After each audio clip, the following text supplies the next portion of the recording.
نداء الحق صوت قد شجاني وبلغني الحقيقة والأماني وكان لي السبيل إلى المعالي ونورا للهداية والبيان.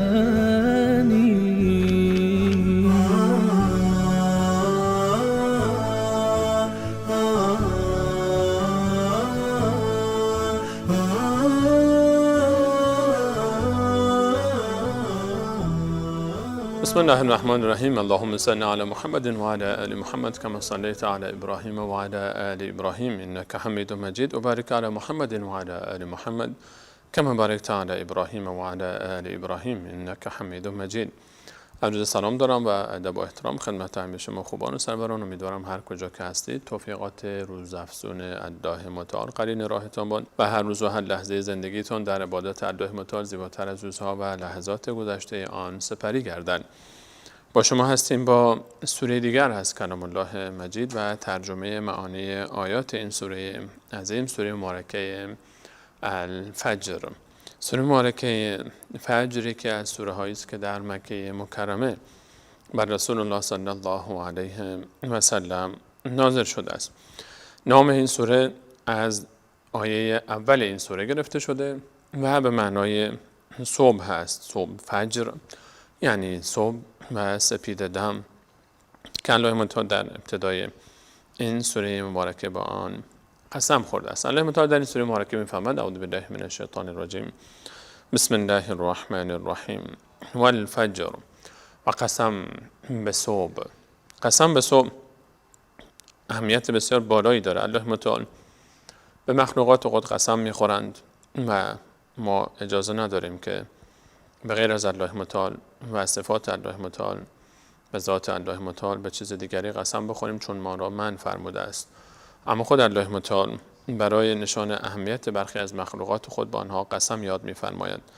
والفجر، و قسم به صبح. صبح بعد از تاریکی شب، وقتی که همه جا رو فرا میگیره تاریکی و همه چی در آرامش فرو میره، بعد از اون دوباره صبح وقتی که آفتاب طلوع میکنه زندگی حیاتی دوباره پیدا میکنه و تحرک و فعالیت شروع میشه. گویی که بعد از شب تاریک سیاه که میتونه تشبیهی باشه برای مشکلات و سختی ها و غم ها و غصه های انسان در زندگی، صبحی پیش روست و حتما این شب به پایان خواهد رسید و صبح دوباره طلوع خواهد کرد و صبح با خود احساس خوبی خواهد آورد و شادمانی و فرحت و فرج رو همراه خواهد داشت. والفجر، و قسم به سپید دم، و لیال عشر، و قسم به شبهای 10 گانه. الله متعال به 10 شب قسم میخورند که مفسرین بر این، جمهور مفسرین اتفاق دارند که این آیه و لیال عشر درباره دهه مبارک ذوالحجه است. هرچند عده‌ای برای دهه آخر ماه مبارک رمضان هم استفاده کردن، اما دهه ذوالحجه دهه‌ای است که در آن عبادت‌های مختلف با هم جمع شدند. عبادت حج و عبادت روزه عرفه و عبادت نماز و عبادت‌های دیگری که فقط در این دهه جمع می‌شوند، در کنار هم تمامی ارکان اسلام جمع‌اند.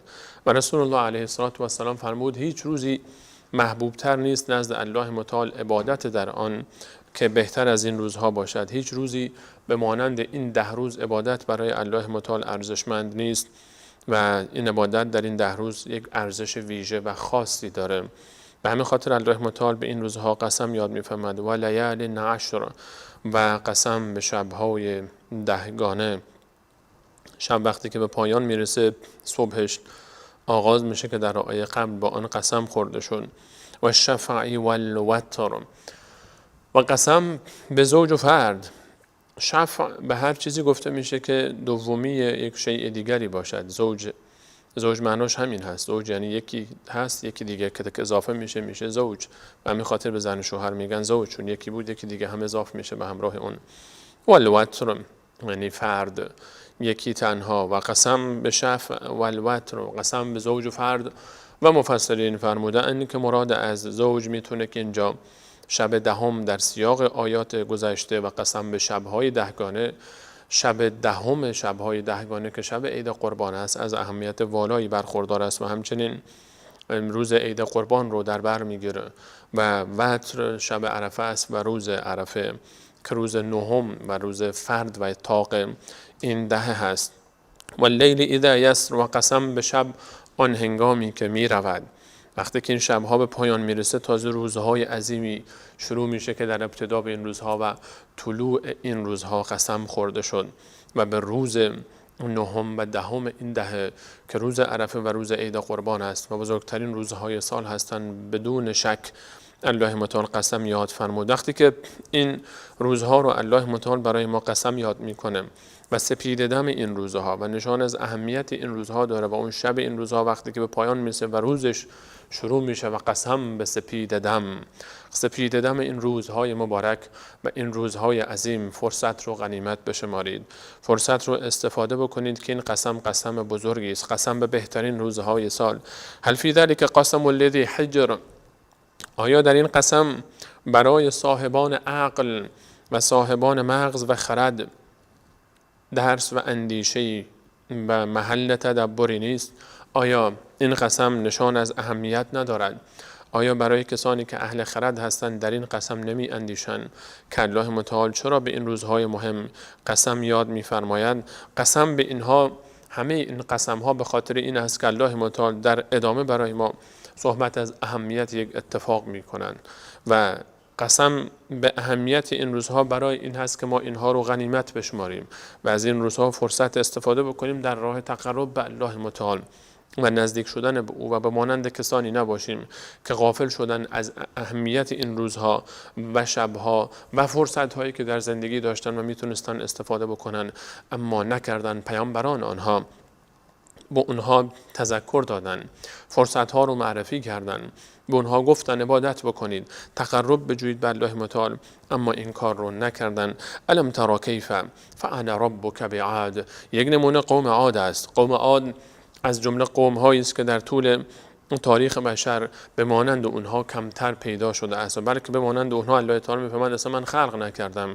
قومی که بسیار تنومند، بسیار قدهای بلند، بسیار زیرک، قدرتمند و ثروتمند بودند و بسیار رونق داشت محل زندگی اینها و شهرهایی که زندگی می‌کردند، آبادی داشتند، فراوانی نعمت داشتند و بسیار قدرت داشتند. و اذا بطشتم جبارین، الله متعال می‌فرماید وقتی که اینها پیامبرشان هود علیه السلام به اینها گفت شما وقتی که به جایی حمله میکنید بسیار با قدرت و بدون رحم و ترحم اونجا رو از بین میبرید و اونها رو فتح میکنید و به اونها مسلط میشید و چیره میشید و این نشان از این داره که این قوم بسیار قدرتمندی بود و ثروتمند بود و این قومی بود که صنعتگر بود و قومی بود که بسیار رونق داشت، اما اینها دستور پیامبرشون رو قبول نکردن.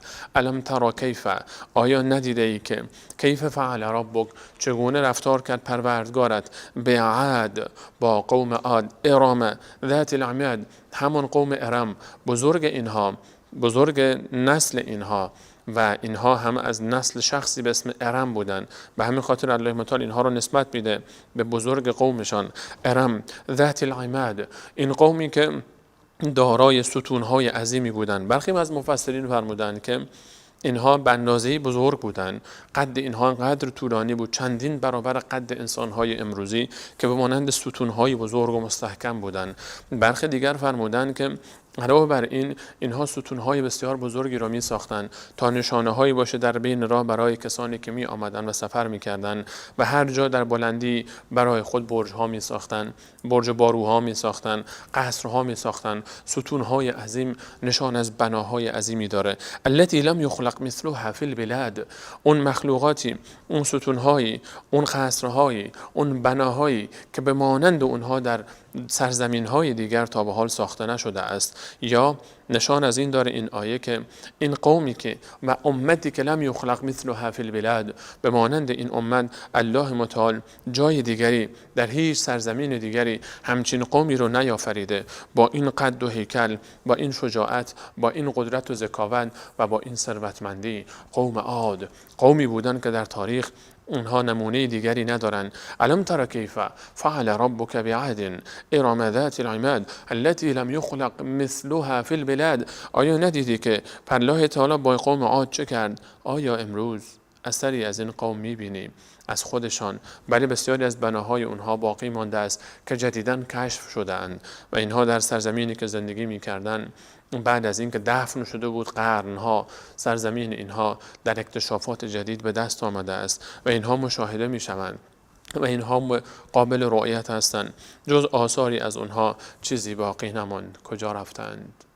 اینها روزی در دنیا آقای عالم بودند. اینها هم مثل من و شما یک روزی فکر می‌کردند همه کاره عالمن و اینها در دنیای خود بیاد الله متعال نیفتادند. بسیار تعداد اندکی از اونها ایمان آوردند و رفتند. هر دو گروه رفتند، اما آنهایی که ایمان آوردند به سمت جنت و آنهایی که ایمان نیاوردند به سوی عذاب الله متعال و دوزخ. و قوم دیگر و ثمود الذین جابوا الصخر بالواد، قوم پیامبر صالح علیه السلام، کسانی که صخره ها رو می تراشیدند و در دل کوه برای خود خانه ها می ساختند و هنوز آثار آن باقی است در شبه جزیره عربستان، در شمال این کشور، در شمال کشور عربستان سعودی، در منطقه به نام مدائن صالح می‌بینیم کوه‌هایی رو که اینها تراشیدن و در داخل کوه‌ها خانه‌ها برای خود ساختن. این قوم ثمود بود. اینها که پیامبرشون رو تمرد کردند و دستورش رو قبول نکردند، الله متعال بر اینها عذاب فرستاد. فکر می‌کردن اگر اینها در داخل کوه‌ها برای خود خانه بسازند در امان خواهند بود. الله متعال صاعقه فرستاد. الله متعال صدای مهیبی برای اینها فرستاد و همه اینها رو از بین برد. الم تر کیف فعل ربک بعاد ارم ذات العماد التي لم يخلق مثلها في البلاد وثمود الذين جابوا الصخر بالواد و فرعون الذين جابوا الصخر بالواد، کسانی که صخره ها رو در وادی القرى در منطقه‌ای که اشاره کردیم می تراشیدند. و یا قوم فرعون و فرعون و قومش، فرعون و سربازانش، فرعون و لشکریانش رو آیا ندیده ای؟ اهرام مصر رو فراموش میکنی؟ آیا نمیبینی که اینها چگونه ساخته شدن؟ اون پادشاهی که این رو ساخت و امروز بشر هنوز در حیرته که چگونه ساخته شده این اهرام و از عجایب هفتگانه دنیای ما به حساب میاد. آیا ندیدی فرعون چه سرنوشتی سراغش آمد؟ و فرعون ذی الاوتاد، اون فرعونی که صاحب میخ بود، میخها داشت و دشمنان خود، مخالفین خود را به میخ میکشید، 4 دست پای اونها رو به میخ میکشید و اونها رو شکنجه میکرد و عذاب میکرد و از بین میبرد و من جمله همسرش بزرگ بانوی تاریخ بشر آسیه علیه السلام، اون بانوی عظیم رو به میخ کشید، خودش با دست خودش در خانه خود و در قصر خود و او رو از بین برد و به شهادت رساند. این فرعونی که صاحب میخها بود و برخی از مفسرین گفتن صاحب میخها اشاره به این هست که انقدر این لشکریان زیادی داشت که هر منطقه‌ای که میرفتن میخ خیمه لشکر اینها به زمین میافتاد و برخی دیگر گفتن اشاره به اهرام است که به مانند میخهایی است که برعکس روی زمین گذاشته شده است که همه اینها نشان از قدرت این شخص داشت و قومش. و فرعون ذی الاوتاد، فرعونی که صاحب میخها بود. کجا رفت فرعون؟ کجا رفت هامان؟ کجا رفت قارون و آن ثروتش؟ کجا رفتن فرعون و هامان و قارون و دیگر مستکبرانی که آنجا بودند؟ کجا رفتن؟ مگر ماندن؟ مگر ثروت اینها به اونها وفا کرد؟ مگر قدرت اینها توانست اونها را از دست عذاب الله متعال نجات بده؟ اینها این کار رو نکردن. اینها تمرد کردن، اینها گناه کردن. به جای اینکه دستور پیامبرشون رو قبول بکنن سر به گناه زدن.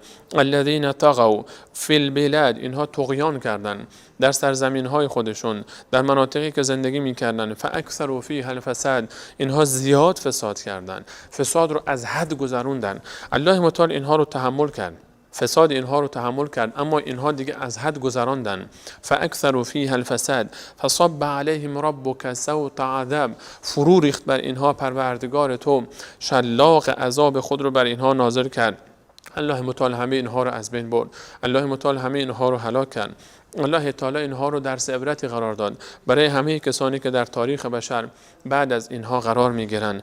فصب علیهم ربک صوت عذاب، الله متعال شلاق عذاب خود رو برای اینها نازل فرمود. ان ربک لبالمرصاد، پروردگار تو در کمین است.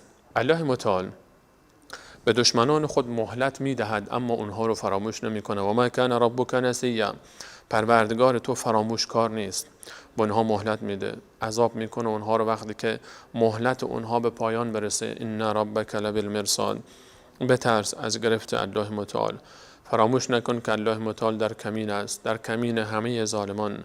فلا تحسبن الله غافلا عما یعمل الظالمون، گمان مبر که الله متعال غافل است از آنچه که ظالمان انجام میدهند.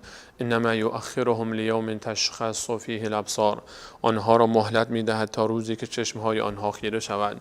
و الله متعال به کافر و ظالم مهلت میده تا بیشتر گناه بکنن. ولا یحسبن الذین کفروا انما نملی لهم خیر لانفسهم، کافران گمان نکنند که من به آنها مهلت میدهم چرا که خیر آنها را میخواهم. انما نملی لهم لیزدادوا اثما، من به آنها مهلت میدهم چون میخواهم بیشتر گناه بکنن و بیشتر اونها را عذاب بکنم.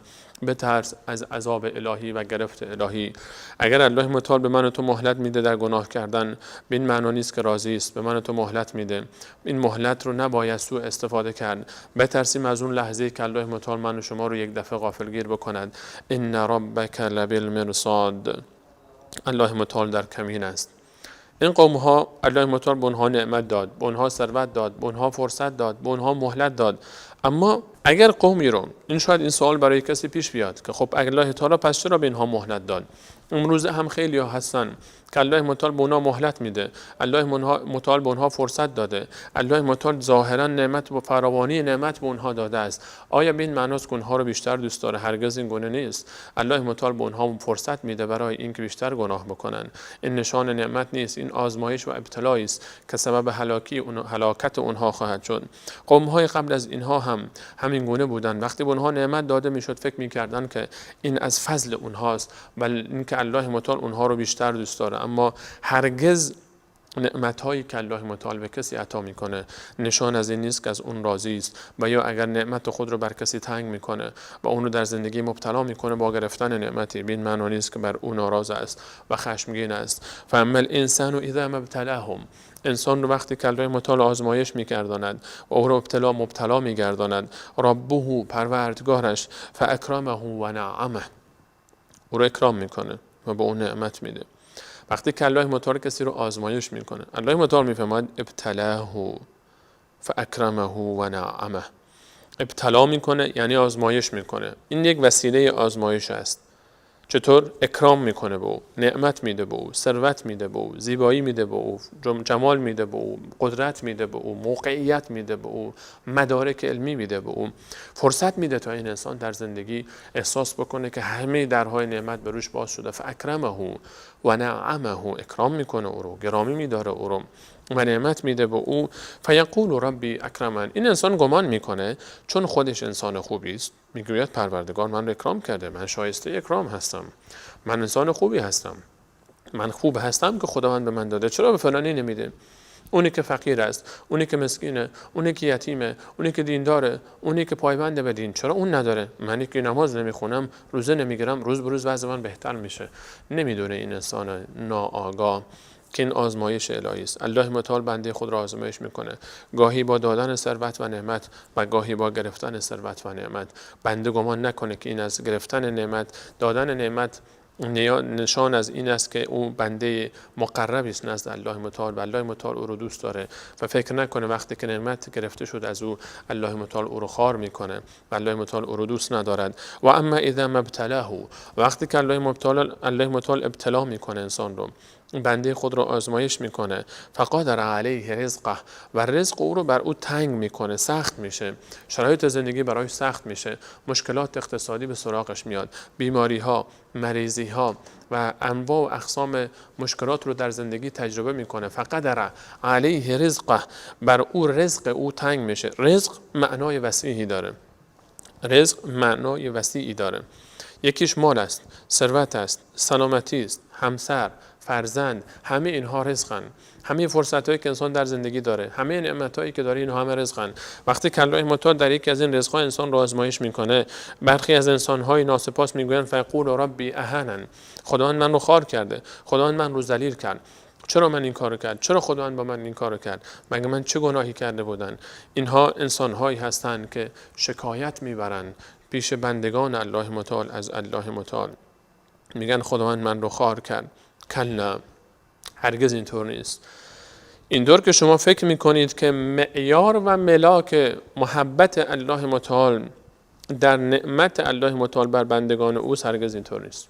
این نیست که الله متعال اگر به کسی نعمت داد اون رو دوست داره و اگر از کسی نعمت گرفت یعنی از اون متنفر است. هرگز این نیست. هرگز این ملاک نیست. این معیار نیست. الله متعال به هر کسی که دوست داشته باشه و یا دوست نداشته باشه نعمت میده و یا میگیره. این ابتلاست، آزمایش است. هر کسی رو به شکلی آزمایش میکنه. این آزمایش الهی است. اگر الله تعالی به تو نعمت زیاد داده، فکر نکن تو خودت آدم خوبی هستی. و اگر الله متعال تو رو در سختی ها و مشکلات انداخته، فکر نکن تو آدم بدی هستی. خوبی و بدی نزد الله متعال خوب بودن و بد بودن به مال دنیا و نعمت‌های دنیا و فرصت‌های دنیا نیست، بلکه به تقواست، بلکه به اطاعت از الله متعال است، انجام دستورات او و پرهیز از آن چیزی که نهی کرده است. اگر اینطور بود که الله متعال معیار نزد الله متعال، معیار دوستی و دشمنی، معیار محبتش نسبت به بندگان در مالی بود که به آنها میداد و فرصت‌هایی بود که به آنها میداد، پس چرا الله متعال این همه تأکید میکنه به ما به یتیمان، به مساکین رسیدگی بکنیم و عبادت گذاشته در رسیدگی به آنها؟ و چرا ما و کسی که رسول الله علیه السلام فرمود من و کسی که یتیم رو کفالت بکنه مثل این دو انگشت نزدیک هم در جنت هستیم؟ اگر یتیم، اگر مسکین، اگر فقیر، اگر مشکل دار نزد الله متعال مبغوض می بود، چرا دیگران را امر کرده که به آنها کمک بکنند؟ چرا در رسیدگی به آنها عبادت است؟ چرا اونها بیشترین افراد دوزخ نیستند؟ چرا آنها بیشترین افراد جنت و بهشت هستند؟ چرا اونها به خاطر هر مشکلی که تحمل میکنن نزد الله متعال ارج دارن؟ و برای که الله متعال ملامت میکنه کسانی رو که به اونها امر کرده که به اینها رسیدگی بکنن، وقتی رسیدگی نمیکنن به آنها. کلا، هرگز اینطور نیست که شما فکر میکنید که ملاک برتری مال و نعمت دادن است، بلکه ملاک برتری اطاعت از الله متعال و دستورات اوست. بل لا تکرمون الیتیم، اما شما که الله تعالی به شما نعمت داده تا شما رو آزمایش بکنه و شما خواسته حالا این نعمتی که به شما دادم به یتیم بدید، به مسکین بدید، به فقیر بدید، این کار رو نمی کنید. بل لا تکرمون الیتیم، این یتیم رو اکرام نمی کنید. نه تنها باید به یتیم رسیدگی بشه، باید اکرام بشه. یتیم کسی که پدرش رو از دست داده، کودکی، طفلی، دختر و پسر که پدر و مادر یا هر دو رو از دست داده یا یکی رو از دست داده، نیازمند لطف و عنایت اطرافیان است. احساس نیاز میکنه. این فرزند، خودت رو بگذار جای کسی که از دنیا رفته تا بفهمی چه حالی داره فرزند اون. هر وقت یتیمی رو دیدی فکر کن این فرزند تو بعد از مرگ تو، فکر کن این فرزند تو و تو از دنیا رفتی و الان چه انتظاری از دیگران داری در رفتار با اون تا بفهمی که با این یتیم چطور رفتار کنی. کلا بل لا تکرمون الیتیم، اما شما اکثر انسان‌ها آنگونه‌ای که باید با یتیمان رفتار کنید رفتار نمی کنید. یتیمی که رسول الله علیه السلام بسیار برای او تاکید میکنه و قرآن کریم در کمتر جایی از قرآن کریم است که درباره حق اینها صحبت نشه. یتیم رو رسیدگی نمی کنید، اکرام کنید. تنها غذا دادن و لباس دادن نیست، اکرام. نفرمود اطعام یتیم، اکرام یتیم. اطعام یعنی فقط غذا دادن، لباس دادن، به او رسیدگی کردن. اکرام بکنین، بهترین غذا، بهترین لباس. اینطور نشه که بهترین لباسهای خود رو، بهترین هدیه های خود رو برای ثروتمندان بگیری. دوستانی که تو داری و اونها ثروتمندن، آشنایانی که داری ثروتمندن، وقتی برای اونها سوغاتی میخری، یادگاری میخری و هدیه میخری، گرانبهاترین لباسها، عطرها و هدایا رو میخری. و وقتی که میخوای برای فقیر و مسکین بری هدیه بخری، میری ارزان ترین و کم ارزش ترین ها رو میخری. این معامله با الله متعال است. این گونه رفتار نکن. به فقیر و مسکین مالی رو عنایت بکن، مالی رو بده که اگر به تو دادن در گرفتن اون اکراه نداشته باشی، حاضر بشی که قبولش بکنی. کلا بل لا تکرمون الیتیم، اکرام کن یتیم رو، منت نگذار سرش، احترام بگذار به اون، محبت بکن به اون، شخصیتش رو تحقیر نکن. اگر نعمتی هم به او میدی، اگر به او غذایی هم دادی، لباسی هم دادی، با عزت نفس مواظب باش که چطور باش رفتار میکنی. کلا بل لا تکرمون الیتیم. الله تعالی ملامت میکنه همه کسانی رو با فکر یتیمان نیستن، ملامت شدن. الله متعال اینجا ملامت میکنه هر کسی رو که اکرام نمیکنه یتیم ها رو و به فکر یتیمان جامعه نیست. هر کسی که غافل از حال یتیمان جامعه، این انسان مورد ملامت است. ولا تحاضون علی طعام المسکین. و دیگران رو تشویق نمی کنید که به مساکین غذا بدن و اطعام بدن. نه تنها انسان خودش باید به فکر غذا دادن باشه، دیگران رو هم باید تشویق بکنه. و حتی اگر انسان دستش بند است و نمیتونه که مساکین کمک بکنه، الزامی نیست که حتما خود انسان کمک بکنه. ما میتونیم که دیگران رو تشویق بکنیم، دیگران رو تشویق بکنیم به غذا دادن. اگر من و تو دست ما بنده و نمیتونیم که به مساکین رسیدگی بکنیم، به ایتام رسیدگی بکنیم و با اونها هدیه مناسب بدیم و از اونها جویای احوال بشیم، حداقل میتونیم دیگران رو تشویق بکنیم و دیگران رو تایید بکنیم و دیگران رو ترغیب بکنیم به اینکه به مساکین رسیدگی بکنن. کمپین را بیاندازید در صفحات اجتماعی، در این طرف اون طرف، دوستان، آشنایان، تاجران، کسانی که حرف شما رو میخرن، کسانی که پیش اونها شما به هر حال اعتباری دارید، از این اعتبار استفاده بکنید، اونها رو تشویق بکنید تا به مساکین، تا به فقرا، به یتیمان، به بیوه زنها کمک بکنن. و تأکلون التراث اکلا لما. اما برخی از انسانها ارث و میراث رو یک جا میخورن، با هم هیچ رحم نمیکنن، حق میراث رو میخورن، وارثان رو حق نمیدن، خواهرانشون رو حق نمیدن، خواهرزاده و برادرزاده رو حق نمیدن. این کارو نکنید، این کارو نکنید و ارث رو به صاحبانش بدید. نشه که ارث رو یک جا هر چی هست بخورید و به دیگران هیچی ندید و مال ارث رو به صاحبش نرسانید. و تحبون المال حبا جما. و شما بی حد و بی اندازه مال رو دوست دارید، عاشق مالید، هی ثروت اندوزی میکنید. کلا، هرگز اینطور نیست که شما فکر میکنید. آیا گمان میبرید که حساب کتابی نخواهد بود؟ آیا گمان میبرید که شما با این کارهایی که میکنید به سعادت و خوشبختی میرسید؟ هرگز اینطور نیست. اذا دکت النار دکا. آن لحظه‌ای که زمین یک باره به هم بلرزد و همه چی در هم ریخته شود و قیامت برپا گردد. و جاء ربک والملک صفا صفا. و پروردگار تو بیاید برای حساب رسی و ملائکه همه صف بکشند در روز قیامت و دادگاه عدل الهی برقرار گردند. و جیء یومئذ بجهنم. و جهنم آورده شود. ملائکه جهنم رو می آورند کشان کشان. رسول الله علیه السلام فرمود جهنم 70,000 زمام دارد، افسار و دستگیره داره که هر کدوم از اینها رو 70,000 ملک گرفتن، یعنی 4,900,000,000 ملک جهنم رو میارن. حدود 5 میلیارد ملک الله متعال که هر ملکی به اندازه انسان‌های روی زمین زور دارد، کشان کشان دوزخ رو خواهند آورد. یومئذ یتذکر الانسان. آن روز است که انسان بیاد می آورد آنچه را که انجام داده و یادش میفته تازه که چرا غافل بوده است. آن روز است که دیگه یقین پیدا میکنه که جهنمی هست، که حساب کتابی هست، که بهشتی هست. یومئذ یتذکر الانسان. آن روز انسان پند میپذیرد. و ان له الذکری. و چه فایده که اون روز دیگه پند بگیره، چه فایده که بیاد بیاورد. اون موقع دیگه دیر شده، اون موقع دیگه به درد من تو نخواهد خورد. حسرت خوردن برای فرصتی که الان از دست من تو داره میره. فرصت الان است، بیا فرصت رو غنیمت بشماریم. یقول یا لیتنی قدمت لی حیاتی. میگوید کاش من برای زندگی خود چیزی پیش میفرستادم. برای این زندگی، اصل زندگی اون زندگی است. اصل حیات بعد از این دنیاست. این دنیا 40-50 سال این دنیا یک شکلی است برای اینکه ما تا حدودی درک بکنیم حقیقت اون زندگی واقعی رو که پیش روی ماست و میلیاردها میلیارد سال است. قبل از اینکه یارتینی بگیم، قبل از اینکه اون فرصت از دست بره، فرصت دنیا که مزرعه آخرت است، بیایید تا برگردیم. فیومئذ لا یعذب عذابه احد. آن روز هیچ کسی به مانند الله متعال عذاب نخواهد کرد. ولا یوثق وثاقه احد. و هیچ کسی به مانند الله متعال به بند نخواهد کشید. یا ایتها النفس المطمئنه. اون روز گفته میشه به عده نفس هایی که مطمئن بودن، اطمینان کامل داشتن به وعده های الله متعال، به وجود الله متعال، به هر آنچه که الله متعال فرموده بود، به ملائکه الله متعال، کتاب های آسمانی، به پیامبران، به حساب کتاب روز قیامت و قضا و قدر الهی اطمینان کامل داشتن.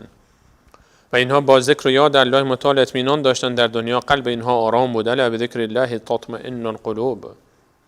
نفس هایی که مطمئن بودن، حساب کتابی هست و ملاقاتی با الله متعال هست و عبادت میکردن الله متعال. با آنها گفته میشود ارجعی الی ربک، این نفس بازگرد به پیش پروردگارت، راضیه مرضیه، هم تو راضی هستی از نعمت الله متعال، هم الله متعال از تو راضی است. این چه نعمت بزرگی است، این چه سعادتی است، این چه افتخاری است. فادخلی فی عبادی، داخل شو در میان بندگان من. وقتی به انسان گفته بشه که داخل شو در میان بندگان من، و دخلی جنتی، به همراه بندگان خاص من وارد جنت من شو، این به والله بهترین و زیباترین بشارتی است که به یک انسان داده می شود. از این زیباتر چه میتونه باشه وقتی که الله متعال به انسان وعده بده و بشارت بده که وارد جنت شو. و این بهترین مژده است که انسان میشنوه در طول زندگی چند میلیارد ساله خود. اون موقع است که سعادتش ضمانت شده و خوشبخت حقیقی خواهد بود.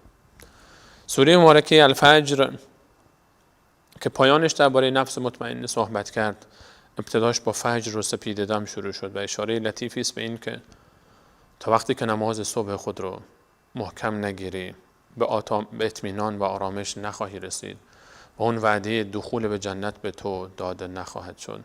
اگر میخواهی که نفس مطمئنه داشته باشی و وارد جنت بشی و به تو گفته بشه برو داخل جنت شو، فجر رو محکم بگیر، نماز صبحت رو سحرخیز باش، نماز صبحت رو سر وقت بخوان و عبادت الله متعال رو فراموش نکن. هر کسی که نماز صبحش رو به پایبندی بخونه یقینا نمازهای دیگر رو به پایبندی خواهد خواند. و هر کسی که نمازهای خود رو سر وقت بخونه یقینا مطمئن خواهد شد و نفس مطمئنه خواهد داشت و به جنت داخل خواهد گشت.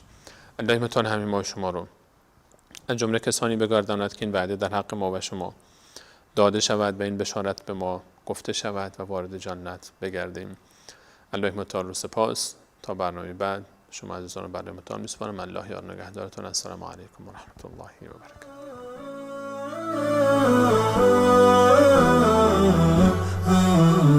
نداء الحق صوت قد شجاني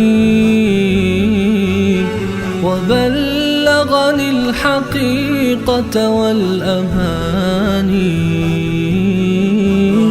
وكان لي السبيل إلى المعاني